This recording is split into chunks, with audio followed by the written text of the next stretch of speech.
मुलांनो, आज आपण पाहतोय मराठीच्या पुस्तकातील चौथा पाठ सावरपाडा एक्सप्रेस कविता राऊत. दुर्गम भागातील रस्ते म्हणजे मातीचा दुराळा. दुर्गम भाग म्हणजे काय की जिथं सहज जाता येत नाही, तिथं जाण्यासाठी असा कठीण भाग म्हणजे दुर्गम भाग. दुर्गम भागातील रस्ते त्यांना काय उपमा दिली आहे तर मातीचा दुराळा, म्हणजे ते काही डांबरी रस्ते वगैरे नसतात, कच्चे रस्ते असतात, म्हणून त्याला मातीचा दुराळा अशी उपमा दिलेली आहे. पाण्यासाठी वणवण करणे हा रोजचाच दिवस. तिथले जे लोक असतात त्यांना सतत पाण्यासाठी भटकंती करावी लागते. अशा प्रतिकूल परिस्थितीत कुरकुर न करता, हार न मानता जीवन जगणे म्हणजे एक दिव्यच. बघा, प्रतिकूल परिस्थिती म्हणजे काय? कठीण परिस्थिती. आणि अशा कठीण परिस्थितीमध्ये कुरकुर न करता म्हणजे कसलीही तक्रार न करता, हार न मानता जीवन जगणं म्हणजे काय असतं? एक दिव्यच असतं. अशा खेड्यापाड्यांमध्ये गुणवत्ता असते, पण ती शोधावी लागते. म्हणजे अशा खेड्यापाड्यांमध्ये काय असतात तर अशी गुणवान मुलं असतात, पण ती काय करावी लागतात? त्याचा शोध घ्यावा लागतो, शोधावी लागतात. असाच एक डोंगर दऱ्यांनी वेढलेला आदिवासी पाडा. बघा, चहूबाजूंनी डोंगर दऱ्या असणारा हा एक आदिवासी पाडा आहे. पाडा म्हणजे काय? तर पाडा म्हणजे वस्ती. पाण्याच्या शोधासाठी तिथे मैलनमय भटकंती करावी लागे. तिथं पाण्याची मुबलकता नसते. आपल्या शहरी भागामध्ये जसं पाणी आपल्याला सहज मिळतं, तसं त्या खेड्यापाड्यामध्ये किंवा डोंगर वस्त्यांवर पाणी आपल्याला सहज मिळत नाही. आणि तिथल्या लोकांना काय करावं लागतं तर पाणी मिळवण्यासाठी भटकंती करावी लागते. त्याच आदिवासी पाड्यावर अनवाणी पायाने चालणारी, लाकूड फाटा गोळा करणारी एक मुलगी. तो जो आदिवासी पाडा आहे आणि त्या पाड्यावर अनवाणी म्हणजे काय तर पायात चप्पल वगैरे न घालता अनवाणी पायाने चालणारी मुलगी, लाकूड फाटा गोळा करणारी म्हणजे डोंगर दऱ्यामध्ये जाऊन लाकूड फाटा गोळा करून आणणारी ही जी मुलगी आहे, तिचं इथं वर्णन दिलेलं आहे. तिने राष्ट्रकुल आणि आशियाई क्रीडा स्पर्धेमध्ये भारताचा दबदबा निर्माण केला. बघा, एका वस्तीवरनं आलेली मुलगी, आदिवासी पाड्यावरनं आलेली मुलगी, तिनं काय केले तर राष्ट्रकुल आणि आशियाई ज्या क्रीडा स्पर्धा असतात त्याच्यामध्ये भारताचं नाव उंचावलं किंवा भारताचा दबदबा निर्माण केला. आणि ऑलिम्पिक स्तरावर झेप घेतली. ऑलिम्पिक स्पर्धेमध्ये सुद्धा ती जाऊन पोहोचली. या आंतरराष्ट्रीय धावपटूचे नाव आहे कविता राऊत. आणि ही जी मुलगी आहे हिचं नाव काय आहे? कविता राऊत. आणि त्या पाड्याचं नाव आहे सावरपाडा. आणि ज्या पाड्यावरनं ही कविता राऊत आलेली आहे त्या पाड्याचं नाव काय सांगितलेलं आहे? सावरपाडा असं आहे. हा पाडा नाशिक जिल्ह्यातील त्र्यंबकेश्वर तालुक्यात आहे. हा जो आदिवासी पाडा आहे, ज्या पाड्यावर कविता राऊत हिचं बालपण गेलं, तर तो कुठं आहे तर नाशिक जिल्ह्यामधील त्र्यंबकेश्वर तालुक्यामध्ये हा पाडा आहे, ही वस्ती आहे. कविताचे बालपण निसर्गाच्या सानिध्यात गेलं, म्हणजे डोंगर दऱ्यामध्ये निसर्गाच्या सानिध्यात ते कविताचं बालपण गेलेलं आहे. तिची आजवरची वाटचाल एक दीर्घ साधना बनली आहे. आजवर ज्या कष्टातून ती आली, ज्या कष्टातून ती या यशापर्यंत पोहोचली, ती एक काय झालेली आहे तर दीर्घ साधना बनली आहे, असं लेखक इथे सांगतात. राष्ट्रकुल क्रीडा स्पर्धेत कांस्य आणि आशियाई क्रीडा स्पर्धेत रौप्य व कांस्य अशी पदके कविताने पटकावली. बघा, ह्या ज्या स्पर्धा आहे त्याच्यामध्ये रौप्य आणि कांस्य पदकं कविताने पटकावलेली आहेत. लागोपाठच्या या दोन्ही स्पर्धांमध्ये भारताचे नाव उंच करणारी धावपटू म्हणजेच सावरपाडा एक्सप्रेस कविता राऊत. ह्या खूप महत्त्वाच्या स्पर्धा असतात. राष्ट्रकुल क्रीडा स्पर्धा आणि आशियाई क्रीडा स्पर्धा याच्यामध्ये कुणी नाव उंचवलं आहे तर कविता राऊत ह्या मुलीने. आणि ती कुठनं आलेली आहे तर एका सावरपाडा या आदिवासी पाड्यावरनं ही मुलगी आलेली आहे. चीनमधील गुआंगझू येथे झालेल्या आशियाई क्रीडा स्पर्धेत 10,000 मीटर धावण्यात कविताचे सुवर्णपदक अवघ्या सेकंदाने हुकले होते. चीनमध्ये एक स्पर्धा झाली होती, गुआंगझू येथे आशियाई क्रीडा स्पर्धा, आणि त्या क्रीडा स्पर्धेमध्ये सुवर्णपदक मिळवणार होती आपली कविता राऊत, पण फक्त काही अवघ्या सेकंदाने तिचं हे पदक हुकलं होतं. पण त्या प्रसंगी कविताची समजूत तिच्या आईने काढली. तेव्हा तिला खूप वाईट वाटलं कविताला, पण तिच्या आईनं तिची समजूत घातली. आईच्या शब्दांनी कविताला जरा दिलासा मिळाला, जरासं बरं वाटलं. अवघ्या चौथी शिकलेल्या आईच्या समंजस शब्दांनी कविताला आजवर अनेक कठीण प्रसंगी आधार दिला आहे.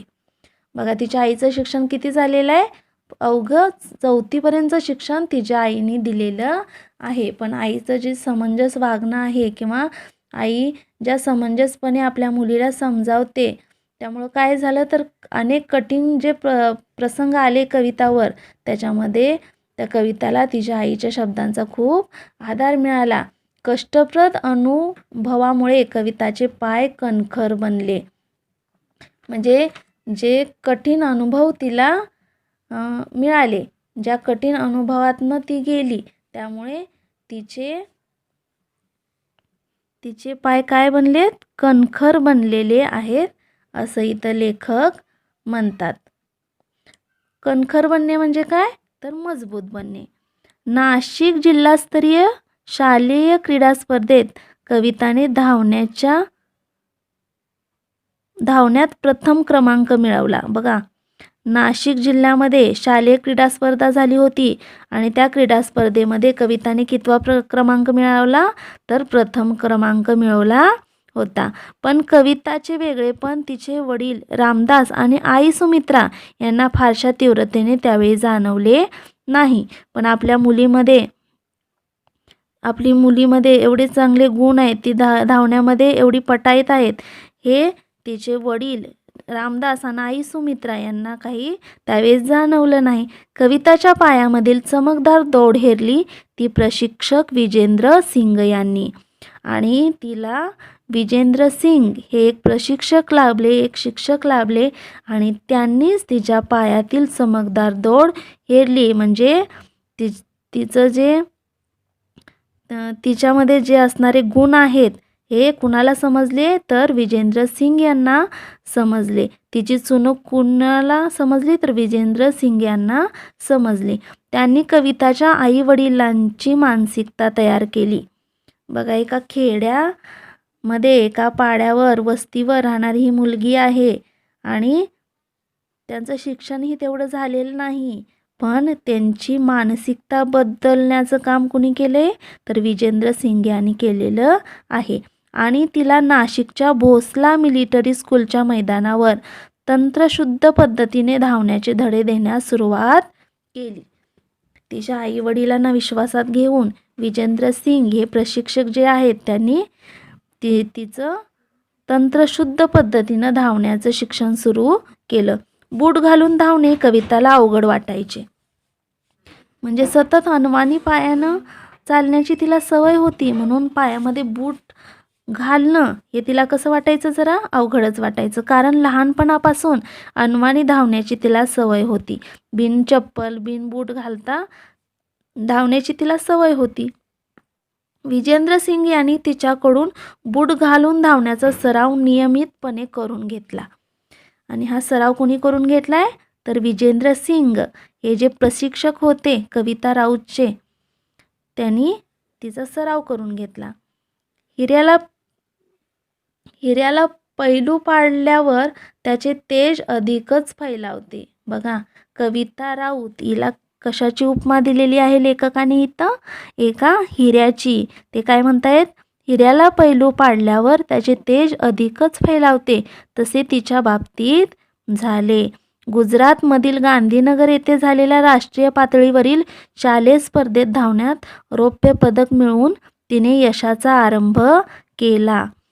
ज्या पद्धतीने विजेंद्र सिंग यांनी कष्ट घेतले होते, तर त्याचं श्रेय किंवा त्या यशाचं जे काय आहे ते तिला मिळण्यास सुरुवात झालेली आहे बघा. गुजरातमधील गांधीनगर येथे राष्ट्रीय पातळीवर शालेय शालेय स्पर्धेत धावण्यात रौप्य पदक तिनं काय केलं, मिळवलं.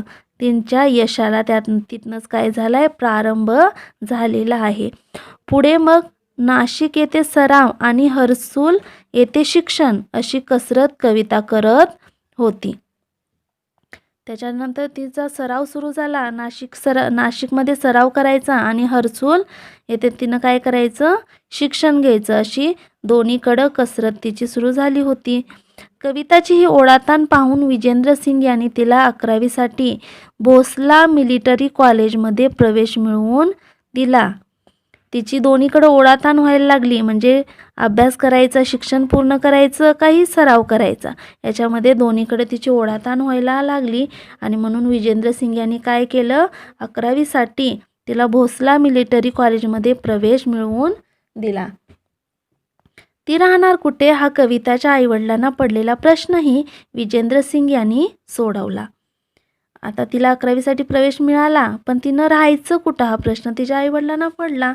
तेव्हा काय केलं बघा, 24 ऑक्टोबर 2002 पासून पुढील 5 वर्ष ती त्यांच्याच घरी राहिली. त्यांच्याच म्हणजे विजेंद्र सिंग यांच्याकडे ती 5 वर्ष राहिली.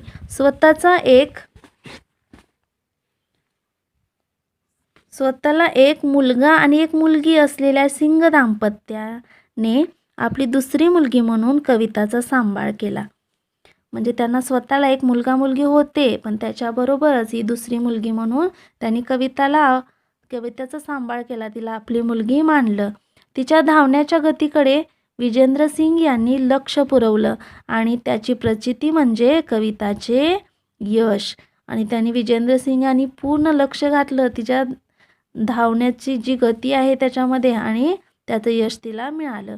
एका पाठोपाठ एक विक्रम तिच्या नावावर झळकू लागले. कविताच्या यशामुळे हर्सूल सावरपाडा या भागास नवी ओळख मिळाली. म्हणजे हे जे कविता आहे हिच्यामुळंच तिचं जे सावरपाडा हा तिचा पाडा होता, तिचं जे गाव होतं, त्या गावाला एक नवी ओळख मिळाली. आज केवळ राऊत कुटुंबालाच कविताचा अभिमान वाटतो असे नाही, तर संपूर्ण हर्सूल परिसराची हीच भावना आहे. म्हणजे हर्सूल परिसरामध्ये राहणारे जे सारे लोक आहेत, या सगळ्यांना सुद्धा कविताचा खूप खूप अभिमान वाटतो. नवी दिल्लीतील राष्ट्रकुल स्पर्धेत कविता जिंकल्याचे जाहीर होताच हर्सूल सावरपाडा येथे जणू काही दिवाळी साजरी झाली होती. म्हणजे आपल्या गावातली मुलगी एवढ्या मोठ्या स्पर्धेमध्ये तिनं नावलौकिक केलंय हे माहिती झाल्यावर तिचा हर्सूल आणि सावरपाडा जो होता तिथं काय झालं, लोकांनी दिवाळी साजरी केली. स्पर्धेत विजयी झाल्यानंतर कविता आपल्या गावी येणार म्हणून सकाळपासून जो तो स्वागताच्या कामात गुंतला होता. विजयी झाल्यानंतर कविता कुठे यायला निघाली, तर आपल्या गावाला येणार होती. आणि हे सगळं तिथल्या लोकांना माहिती झाल्याबरोबर ती सर्व लोक तिच्या स्वागतासाठी जमली. कविताचे कौतुक करण्यासाठी गावोगावचे लोक हजारोच्या संख्येने उपस्थित झाले होते. आणि सर्व लोक हजारोच्या संख्येने तिथं उपस्थित झाले होते. लेकीभोवती निर्माण झालेले वलय, तिला सत्कारासाठी घेऊन जाण्यास येणाऱ्या आलिशान गाड्या, पत्रकारांचा गराडा, यामुळे आपली लेक लई मोठी झाली आहे याचे समाधान तिच्या आईच्या डोळ्यामध्ये सहज वाचता येत होते. तिला ज्या प्रकारे तिचा सत्कार होत होता, ज्या प्रकारे त्यांच्या मुलीभोवती सर्व लोक गराडा घालत होते, सर्व लोक एकत्र जमत होते, हे पाहून तिच्या म्हणजे कविता राऊतच्या आई वडिलांना वाटायचं की आपली लेक काय झाली आहे, लय मोठी झालेली आहे. तिच्या आईच्या डोळ्यामध्ये सहज वाचता येत होते. कविता बंगळुरू येथे विशेष प्रशिक्षणासाठी गेली असताना रोज किमान एकदा तरी आईशी फोनवरून बोले. ती प्रशिक्षणासाठी बंगळुरू येथे गेली तेव्हा ती दररोज फोन करून कुणाशी बोलायची, तर आपल्या आईशी बोलायची. यावरून त्या मायलेकीचे गहिरे नाते दिसून येते. म्हणजे त्याचं नातं किती घट्ट आहे हे याच्यावरनं समजतं. कविता सांगते, आईशी बोलल्यावर मनाला वेगळंच समाधान वाटतं. कविता म्हणते की माझ्या आईशी जेव्हा मी बोलते तेव्हा माझ्या मनाला वेगळं समाधान वाटतं. दिवसभरात जे झालं ते सर्व मी आईला सांगते. बघा ती काय करते, दिवसभरात ज्या ज्या घटना घडल्या, एवढी मोठी झाली कविता राऊत, पण सर्व काही ती कुणाला सांगत असते, तर आपल्या आईला सांगत असते. आपण देखील दिवसभरात काय काय घडलं हे आपल्या आईशी शेअर केलं पाहिजे किंवा तिला सांगितलं पाहिजे. माझ्या त्रासाबद्दल मात्र तिला काही सांगत नाही, कारण ते ऐकून आईला उगीच वाईट वाटत राहतं. त्याच्यानंतर ती आपल्याला सांगते की मी सर्व काही आईशी बोलते, पण मला जो काही त्रास होतो याच्याबद्दल मी तिला काही सांगत नाही. का सांगत नाही, तर याच्यामुळे तिच्या आईला त्रास होईल असं कविताला वाटतं. कविता हळवी आहे. प्रसिद्धीच्या वलियाने तिच्या स्वभावात काही फरक पडलेला नाही. एवढी प्रसिद्ध झाली आहे तरी ती आईशी दररोज बोलते किंवा आईशी सगळ्या घटना ती सांगत असते. याच्यावरनं ती कविता किती हळवी आहे आणि याच्यावरनं तिच्या स्वभावामध्ये काही फरक पडलेला नाही हे आपल्याला समजतं. बाप लेकीच्या नात्यातील वीण ही तितकीच गहिरी. जे तिचे वडील आहेत, बाप म्हणजे कोण, वडील. बाप लेकीच्या नात्यातली वीण ही तितकीच गहिरी. म्हणजे बाप लेकीचं नातं म्हणजे तिचं तिच्या वडिलांशी असणारं नातं तितकंच घट्ट आहे. लहानपणी आपले बोट धरून चालणाऱ्या कविताच्या पायामध्ये मोठेपणी इतके बळ येईल असे तिच्या आईवडिलांना कधी वाटलेच नव्हते. लहानपणी आपण कुणाचं बोट धरून चालत असतो, तर आपल्या आईवडिलांचं. आणि कविताचे वडील म्हणतात की लहानपणी माझं बोट धरून चालणारी ही माझी कविता कधी एवढी मोठी झाली हे मला समजलं सुद्धा नाही. असे तिच्या आईवडिलांना कधी वाटलेच नव्हतं की ती एवढी मोठी होईल. कविताच्या यशाचे सर्व श्रेय ते प्रशिक्षक विजेंद्र सिंग यांना देतात. आणि आज जी कविता राऊत झाली आहे अव्वल धावपटू, तर याचं सगळं श्रेय तिच्या आईवडील, कविताच्या आईवडील कुणाला देतात, तर विजेंद्र सिंग यांना देतात. जेव्हा कविता प्रतिकूल आर्थिक परिस्थितीशी झगडत होती तेव्हा तिला आर्थिक मदत मिळावी म्हणून जो भेटेल त्या प्रत्येकास विनंती करण्यास विजेंद्र सिंग यांनी कोणताही कमीपणा वाटू दिला नाही. तेव्हा त्यांनी कमीपणा वाटू दिला असता तर कदाचित आज कविता या स्थानापर्यंत पोहोचू शकली नसती. तर सर्व श्रेय आईवडील कुणाला देतात, तर विजेंद्र सिंग यांना देतात. आणि का देतात, तर आजपर्यंत जी कवितावर प्रतिकूल परिस्थिती आली, तिला जी आर्थिक मदत पाहिजे होती, पैशाची मदत पाहिजे होती, यासाठी कुणी प्रयत्न केले, तर विजेंद्र सिंग यांनी प्रयत्न केले. आणि त्यासाठी प्रत्येकाकडे ते विनंती करत होते आणि ते विनंती करताना त्यांनी कोणताही कमीपणा वाटून घेतला नाही. म्हणून सर्व श्रेय आईवडील कोणाला देतात, तर प्रशिक्षक विजेंद्र सिंग यांना देतात. गेले काही वर्षापासून कविता कुटुंबापासून दूर राहत असली तरी तिने सर्वांचे प्रेम जपले आहे. आता गेले काही वर्ष लेखक सांगतात ती कविता कुटुंबापासून कशी राहते, तर दूर राहत आहे. म्हणजे तिची धावण्याच्या वेगवेगळ्या स्पर्धा असतील त्याच्यामध्ये तिला कुटुंबापासून किंवा आणि दुसऱ्या कामासाठी तिला दूर राहावं लागत असेल, पण त्यातही तिने सर्वांचे प्रेम जपले आहे. घरचे सण समारंभ उत्सव यामध्ये प्रत्यक्ष सहभागी होता येत नसल्याची खंत कविताला वाटते. आता तिच्या ह्या स्पर्धेमध्ये तिला घरापासून दूर राहायला लागतं, पण या सण समारंभामध्ये उत्सवामध्ये तिला भाग घेता येत नाही याची खंत तिला वाटतच राहते. बंगळुरूच्या क्रीडा केंद्रात कविताला तिच्या आईवडील तिच्या आवडीच्या अजून एका गोष्टीपासून दूर राहावे लागले, ती म्हणजे वांग्याची भाजी आणि नागलीची भाकरी. बघा तिचा कविताचा आवडता पदार्थ कोणता आहे, तर वांग्याची भाजी आणि नागलीची भाकरी. नागलीची भाकरी म्हणजे नाचणीची भाकरी. ही कविताला खूप आवडते. आणि जेव्हा ती प्रशिक्षण घ्यायला क्रीडा केंद्रात गेली आहे तेव्हा ह्या गोष्टी पासनं तिला दूर राहिल्याची खंत वाटत राहते. कवितामुळे सावरपाड्याचे नाव आज दूरवर पसरले आहे. कविता तिथल्या मुलामुलींसाठी आदर्श ठरली आहे. ही जी कविता आहे हिच्यामुळं सावरपाड्याचं नाव मोठं झालं आणि सावरपाड्याची जी दुसरी मुलं मुली आहेत, वस्तीवरची जी दुसरी मुलं मुली आहेत, या मुलींसाठी आदर्श बनण्याचं काम कोणी केले? कविताने केलेलं आहे. आज कविता भारतातील अव्वल धावपटू आहे. पी.टी. उषा या धावपटूला ती आपला आदर्श मानते. कविता राऊत ही अव्वल धावपटू आहे भारतातली आजची, पण ती कुणाला आदर्श मानते? तर पी.टी. उषा या धावपटूला ती आपला आदर्श मानत असते. ती खूप मेहनती आहे. धावण्याचा सराव ती मनापासून करते. ती खूप मेहनती होती म्हणून तिने वेगवेगळ्या स्पर्धा गाजवल्या आणि त्या धावण्याचा सराव ती कशी करत आहे? मनापासून करत असते. आपल्या प्रशिक्षकांनी दिलेल्या छोट्या छोट्या सूचनांचे कटाक्षाने पालन करते. कोणत्याही सूचनेकडे दुर्लक्ष न करता प्रत्येक सूचनेचे ती पालन करत असते. कविताचे म्हणणे आहे, मेहनत करणे आपल्या हातात असते. मेहनत हाच उद्दिष्टाकडे, ध्येयाकडे नेणारा मार्ग आहे. हा महामार्ग आपल्याला यशाकडे नेतो. बघा ती काय म्हणते पहा, मेहनत करणं आपल्या काय असतं? हातात असतं. आपण मेहनत करू शकतो आणि पण हीच उद्दिष्ट किंवा हे जे ध्येय असतात ते आपल्याला कुठे नेतात? तर यशाकडे नेतात. आपले जीवन